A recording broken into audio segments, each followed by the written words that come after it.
Thank you, everyone. So good to see you again tonight.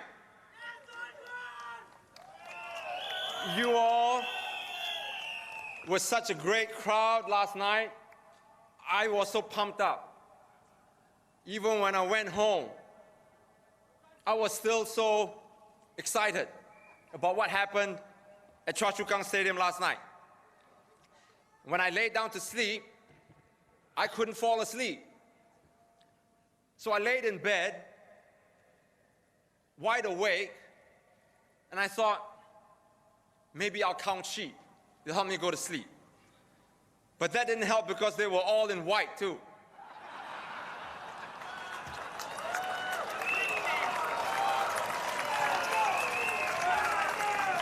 We've got to stop meeting like this. Because the more we meet like this, the more you get to know me. The more you get to know me, we'll put the PAP propaganda machine out of business.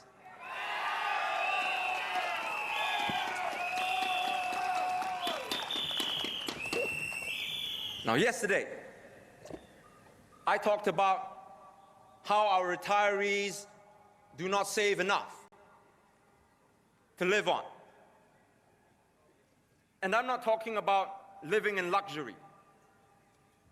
I'm talking about just being able to afford the basic necessities of shelter, food, and seeing a doctor when one falls ill. According to a survey conducted by DBS, 75% of Singaporeans do not, I repeat, do not have a plan for securing their retirement needs.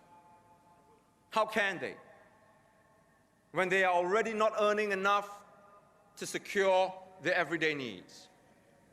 Now, as I said yesterday, half of Singaporeans don't earn enough to have savings because of the high cost of living in Singapore. How can you plan for retirement when your income, your incoming paycheck immediately goes out to paying for your housing loans, your groceries, transportation, and your children's needs? And whatever little savings that you have left, the government now says that you cannot withdraw it. Even after you retire, the government wants to retain some of it. It will retain $160,000 of your CPF under the minimum sum scheme. It will return it to you a few $100s a month after you retire or until you run out of savings. And when you die, whichever comes first.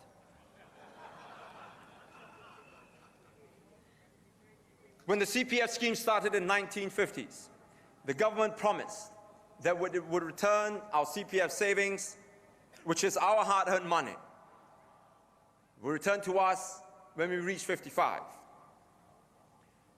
But in the 1980s, the PAP changed its mind and said that we cannot get back our CPF savings until the official retirement age was 62.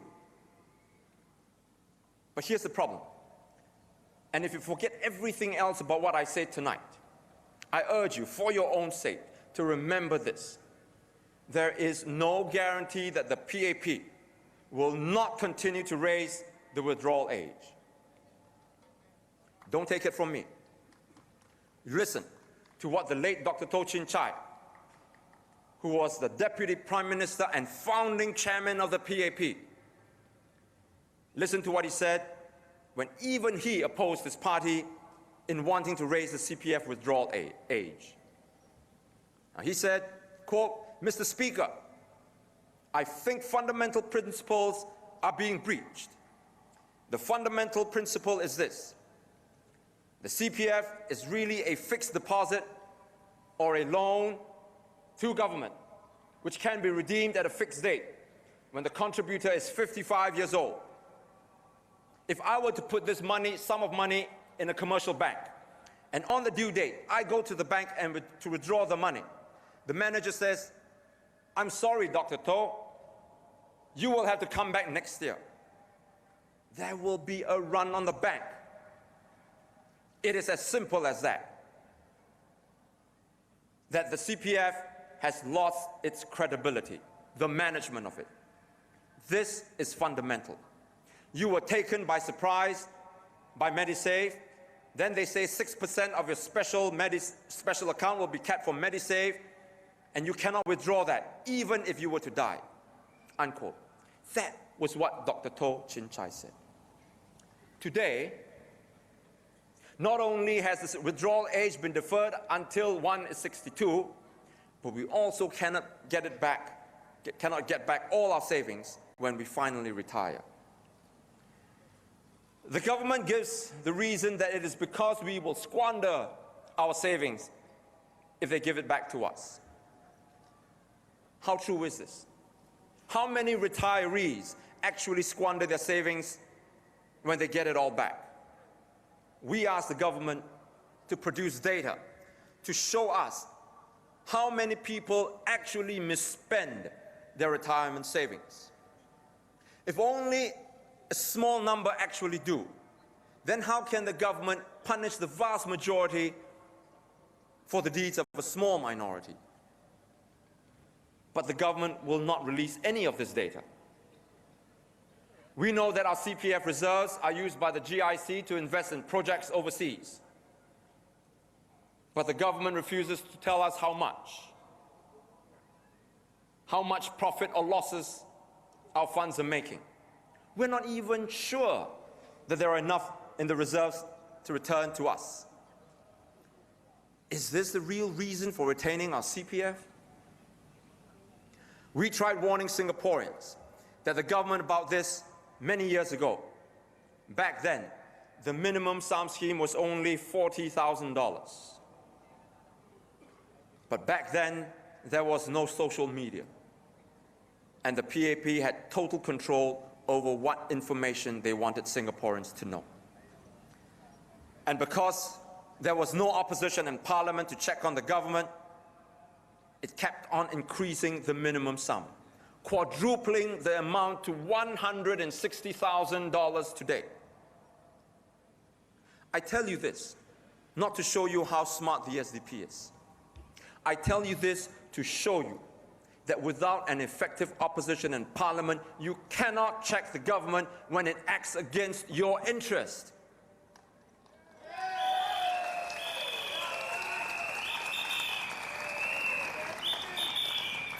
In addition, when you don't have a constructive opposition, you cannot propose alternatives to the problem.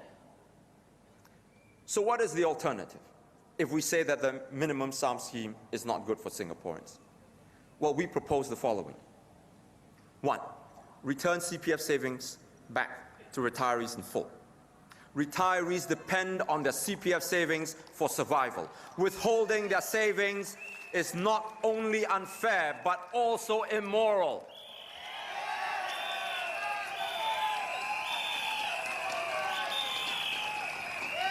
Two, introduce an opt-in scheme for minimum sum. Retirees who want their savings return in installments can do so voluntarily through an opt-in scheme. 3, pay higher interest CPF. Pay higher interest rates. CPF currently pays 2.5%. This should be adjusted upwards as the GIC says its ROI, return on investment, is higher. 4, remove land cost from HDB prices. This will reduce HDB BTO prices, and it will mean less CPF funds being used to service HDB loans, leaving more savings for retirees.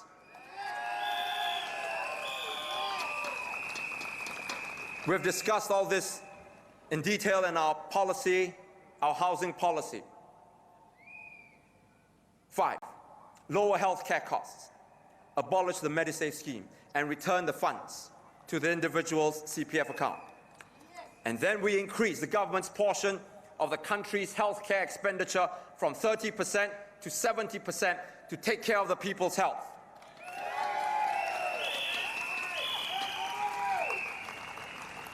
6, reduce public transport fares for senior citizens over 65 years. These senior citizens will have free bus and MRT rides during off-peak periods and 50% concession during peak periods. Taxi services will provide free transport for those over 80 years old for essential medical appointments.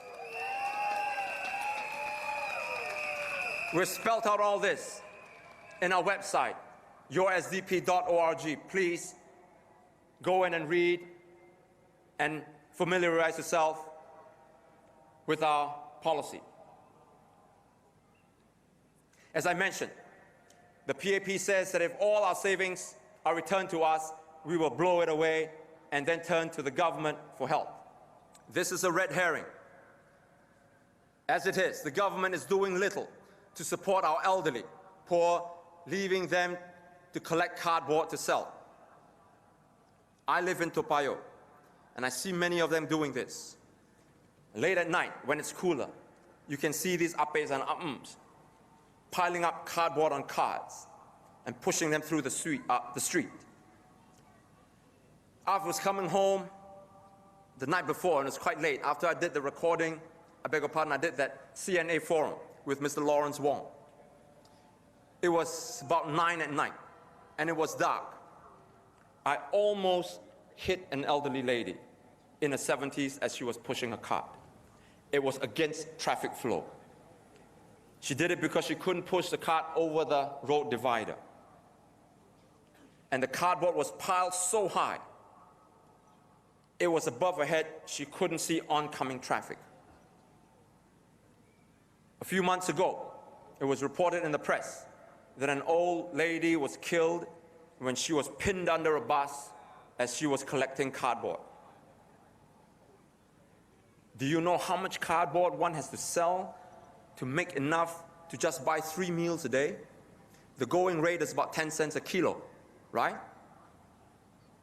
To eat breakfast a day, let's say $2 for breakfast, a cup of coffee and kaya toast, $3 for lunch, and another $3 for dinner. That's $8. In other words, each has to sell 80 kilograms of cardboard a day just to feed themselves. I'm 65 kilos. Just imagine that. There are also many of our elderly cleaning tables at hawker centers or cleaning toilets at shopping centers and in the airport. Many of them do this back-breaking work for 6 to 8 hour shifts just to earn some money to feed themselves. What has happened to us? Where is our compassion? Why do our elderly have to clear tables and wash our toilets and collect cardboard just to live out their remaining years? I don't believe that we are such a nasty people. I refuse to accept that we can treat our elderly so indifferently, so callously. We are a good people, but we have been led astray. And we must find our way back, my friends. We must find our soul again. Because a people without a soul is a people who will not find life. Life in its most profound sense.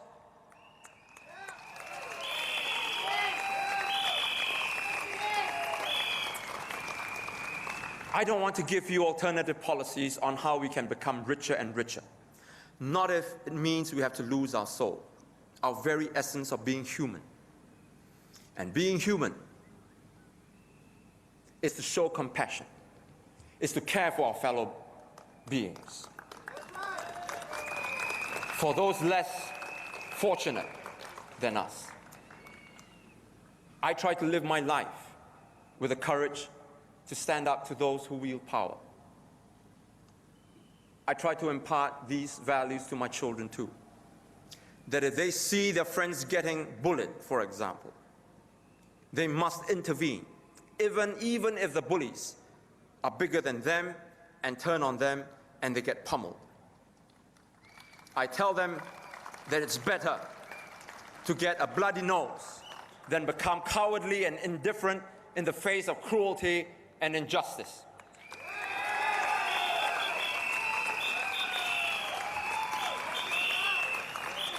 I live in a 3-room HDB flat in Toa Payoh. My neighbors are hawkers, lorry drivers, and odd job laborers. I couldn't have asked for a better neighborhood to bring up my children. I want to teach Ann Lin, Elin, and Shawha humility and compassion. I want them to learn about serving others instead of being served. I want them to be scholars, but not just in mathematics or science, but in caring for humanity. I want them to be leaders who possess power not to lord it over others, but to improve the lives of others. People ask me why I involve my children in my political work. I do it because I want them to learn about the hard work of standing up and speaking up. I want them to learn about integrity and character. These are life lessons they'll not learn in the classroom, but lessons infinitely more important.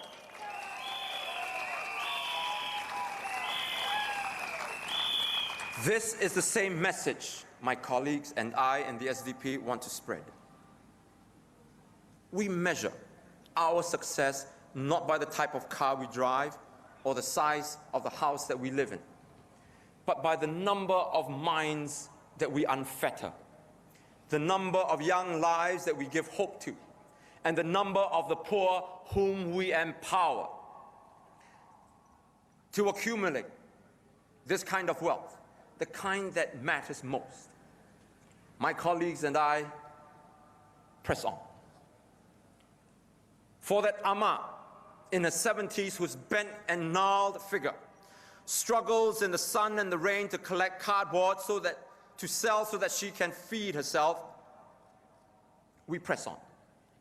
For that breadwinner who cannot find a job that pays decent wages so that he can scrape together enough money to send his children to school, we press on. For those who seek a more equal and just compassionate society, we press on. We press on because the fire of hope and justice still burns brightly in this, the Singapore Democratic Party.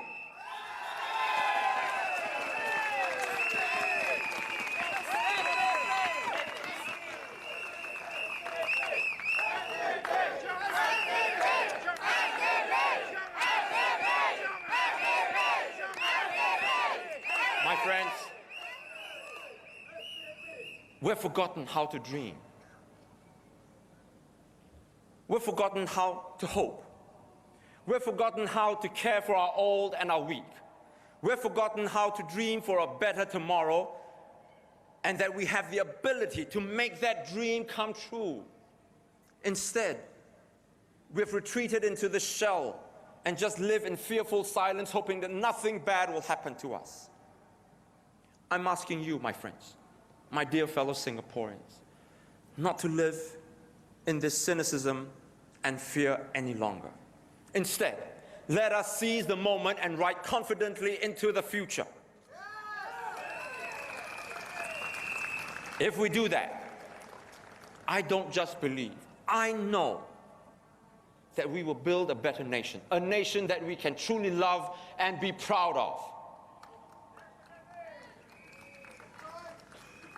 You know, many people have said to me, Dr. Chee, why don't you just leave the country for somewhere else?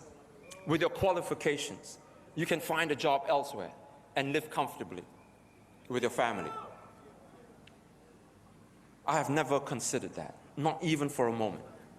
Because if I leave, there will be one less voice to speak up for Singaporeans.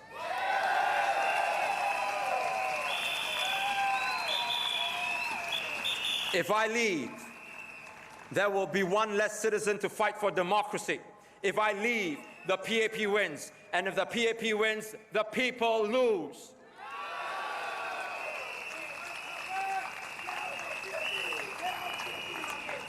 No, I cannot leave. I will not leave. This is my home. I know of no other. I was born Singaporean, I was raised Singaporean, and I will die Singaporean.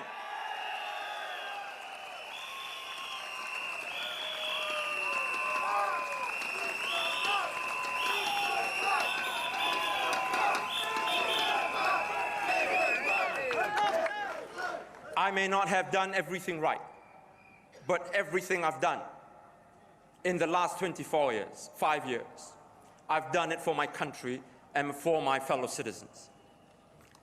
I have stumbled. Whenever I stumble, my opponents laugh and they rub their hands in glee. It is painful, and that pain has tested me to the very core. But I know I must bear the pain because it is the pain that makes me better and stronger.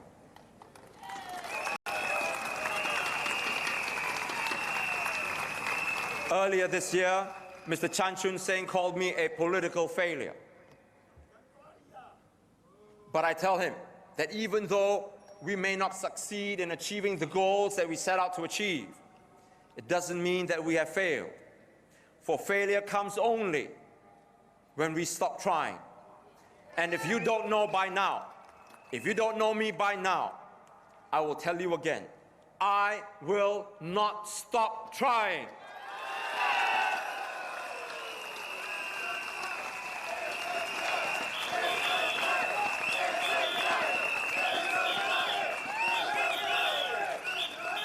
The media has portrayed me in the worst light possible all these years, and it has taken its toll.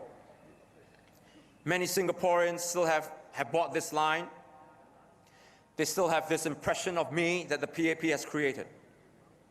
I know that many Singaporeans still think very badly of me. But I will not tell them that I am not the creature that the PAP has painted of me, because even if I do, they'll not believe me. I can only show you, demonstrate to you, through my actions, through my perseverance, through my faith, the injustice the PAP has done to me and my family. This, right here, right now, this is me.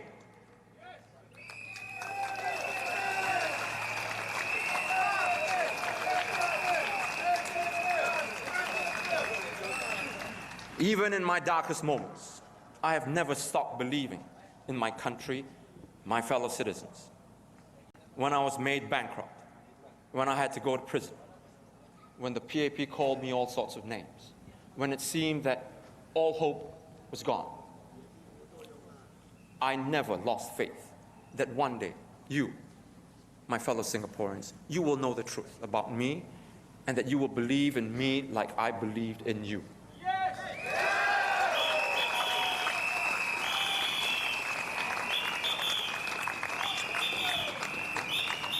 I came into politics 25 years ago to change minds, not just votes. I've said it before and I will say it again. Our biggest struggle is not against the PAP. It is against what the PAP has done to our minds. If we change minds, we can change the way politics is conducted in Singapore. One where the PAP doesn't just make personal attacks, but rather engages in mature debate. One where we come together to solve the problems of our country and make a difference in the lives of our people. That will always remain the goal of my political life.